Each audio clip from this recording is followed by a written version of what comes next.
perdu la boule. Pourquoi? Parce que dans mon esprit de 17-18 ans, c'était un acquis. Donc c'était la première fois que je perdais quelque chose qui me semblait être à moi, dans ma poche, tout ça, elle m'appartient. Et donc ce chamboulement était l'ouverture de mes yeux. Donc aujourd'hui, nous sommes des adultes. Nous devons comprendre que la vie, c'est pas Disney World, c'est la réalité. On risque de perdre on risque de perdre un enfant, on risque de perdre nos parents, on risque de perdre notre liberté, on risque de nous foutre en prison parce que il y a eu une erreur judiciaire ou je sais pas quoi. Donc il faut un peu s'attendre à tout et on va voir ça à la fin, d'accord? Donc comprenons d'où vient notre peur. Notre peur, c'est parce que on avait dit toutes ces choses sont acquises, elles sont à moi, maintenant je les veux. Mais si on les avait jamais eues, on s'en rendrait pas compte du tout, d'accord? Donc voilà. Donc maintenant qu'on a compris ces instincts primaires, donc sachez que l'instinct primaire le plus important c'est la peur et la peur de perdre ce qu'on a, d'accord? Donc maintenant quelle est la solution? Une des solutions pour changer, il faut toujours, c'est un truc que j'enseigne dans la gestion de stress, c'est que quand il y a un problème, tu te dis quelle est la pire des choses qui puissent arriver, et bien, tu vas voir quand tu dis avec cette attitude très marocanisée, tu réalises, et si tu vas jusqu'au bout, c'est-à-dire, ouais, non, si je ne fais pas ça, je vais perdre mon boulot, et après, je vais pas trouver un autre boulot, et après, je vais devoir habiter avec mes parents, et tu vas aller jusqu'au bout, tu vas voir qu'en fait, il n'y a rien. Tu vas trouver un autre boulot et tu vas recommencer à travailler, puis c'est tout.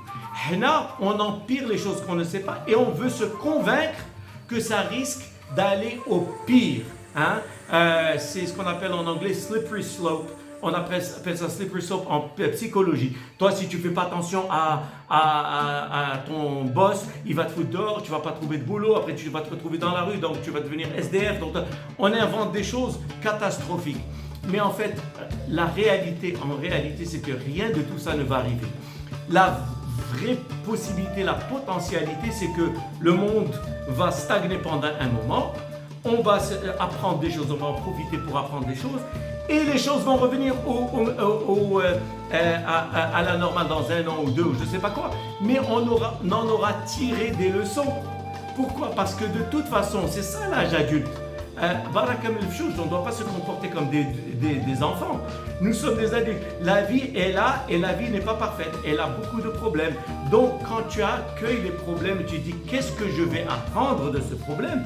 Ça devient autre chose. Donc, la vie va retourner. Maintenant, qu'est-ce que j'ai appris pour que je sois encore une meilleure version de moi après? Parce que se plaindre, ça sert à quoi en fait?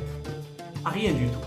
Ça ne sert à rien. En plus, les gens commencent à t'éviter. Tu as créé la négativité, les gens disent « Oh, celui-là, il se plaint tout le temps. » Donc maintenant, ce qu'on a compris, c'est que on se dit « La réalité, d'accord? Ta banque, tu vas revenir, tu ne vas pas prendre de vacances, tu vas travailler 2 fois plus dur et tout ça va passer. Nos problèmes d'il y a plusieurs années sont passés, celui-ci passera aussi et on aura appris quelque chose et puis c'est tout.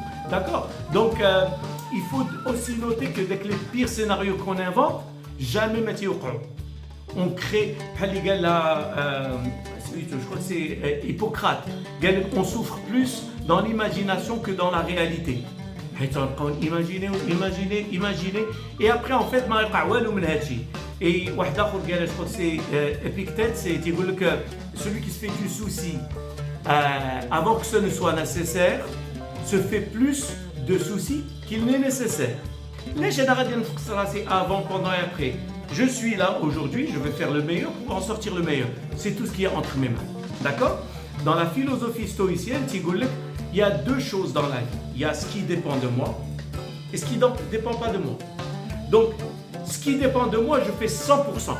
خصني ندير سبور، خصني نكون ظريف، خصني نقرا، خصني نكون جونتي مع الجار، خصني relancer mes clients, خصني arranger mes bases de données, je dois être propre, je dois travailler plus dur, je sais pas quoi. هادشي بيديا. اللي ماشي بيديا بحال لو كليما ولا لا سيركولاسيون ولا لادمينستراسيون بوبليك ولا لا بانديمي ولا هادشي ما عنديش علاقه معاه و je le contrôle pas. Donc ملي غتفقس عليه à quoi ça servi, comme j'ai dit tout à l'heure, à quoi ça sert? À rien. Parce que de toute façon, je ne peux rien changer. Donc la pandémie, elle est là. Non, maintenant, on va dire, et justement les gens qui sont dans la négativité, Quand tu dis à quelqu'un, pourquoi tu ne vends pas beaucoup, toi, il va te parler que des choses qui sont hors de son contrôle.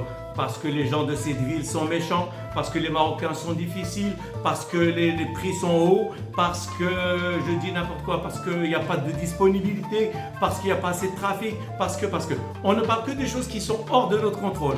Alors que si on voulait être objectif, on parlait de ce qu'on peut contrôler.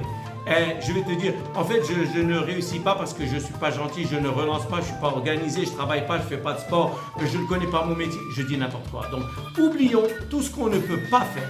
Comme j'ai dit aux gens, ne me parlez pas de ce que vous ne pouvez pas faire, parlez-moi de ce que vous pouvez faire, mais que vous ne faites pas. D'accord? Quand on comprend ça, on a gagné. Je répète, ne me parlez pas de ce que vous ne pouvez pas faire. Parlez-moi de ce que vous pouvez faire, mais que vous ne faites pas. Là, tu vas voir quand ce sera fini, cette crise, tu en sortiras beaucoup plus fort. C'est très, très facile. D'accord? C'est très, très facile. Et arrêtons de penser à la crise. Pensons à ce qu'on peut faire. Je vous le dis amicalement, moi aussi, je suis comme vous dans la même crise, mais j'ai oublié de sortir. Je ne sais même plus ce que ça veut dire. Je suis tellement pris parce que je dois créer pour sortir meilleur, parce que je sais que ça va passer.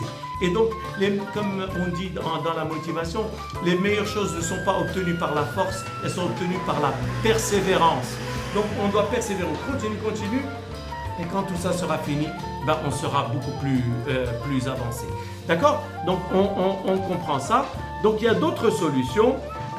Toujours, quand il y a un problème comme cette crise, il faut, au lieu de te dire, de te focaliser sur la crise elle-même, focalise-toi sur ce que tu as appris, des erreurs que tu as commises. Alors, par exemple, je dis n'importe quoi, je cite toujours la cigale et la fourmi. Et quand on se rappelle la première phrase de la cigale et la fourmi, la première strophe, la cigale ayant chanté tout l'été se trouva fort dépourvue quand la bise fut venue. Donc, maintenant, ça veut dire quoi? Quand les temps durs sont venus, quand l'hiver est venu, quand la retraite est venue, il n'avait plus rien, cette cigale. Maintenant, peut-être que cette phase de la pandémie, moi, je n'ai pas économisé assez d'argent, je n'ai pas assez mis d'argent de côté, je n'ai pas assez bien travaillé, je ne me suis pas amélioré dans mon métier. Maintenant, cette baffe, qui est cette crise, vient me rappeler que j'aurais dû me ramasser. Maintenant que c'est fait, quand ça va passer, qu'on ne m'y reprenne plus. Ça, c'est très important. Alors, donc, au lieu de penser à la pandémie, pense à quelles erreurs tu as commises, quelles sont les leçons que tu as apprises. Très important de les noter pour ne plus jamais les refaire. D'accord? Une autre chose, c'est quelles sont les choses que je vais faire pour que la prochaine fois, s'il y a une pandémie, je suis mieux positionné.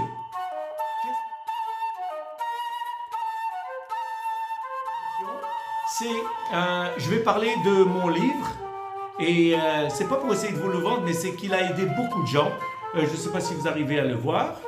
Le livre, c'est le divertisme, c'est ma philosophie qui est imprégnée de sagesse ancienne. Donc je lis beaucoup et j'apprends. Mais je suis allé plus loin avec mon idée. Le divertisme, c'est quoi?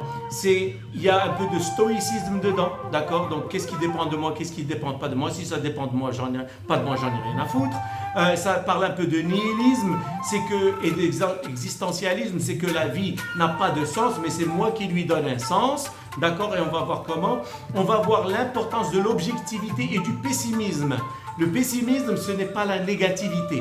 C'est quand tu réalises que quelque chose est mauvais, quelqu'un a un cancer, il va mourir, tu ne dois pas essayer de positiver quelque chose, tu comprends la gravité et tu vis tes derniers jours avec ton cancer en pleine conscience. C'est éviter de se mentir à soi. D'accord? On ne va pas être ni positif, ni négatif, on va être objectif.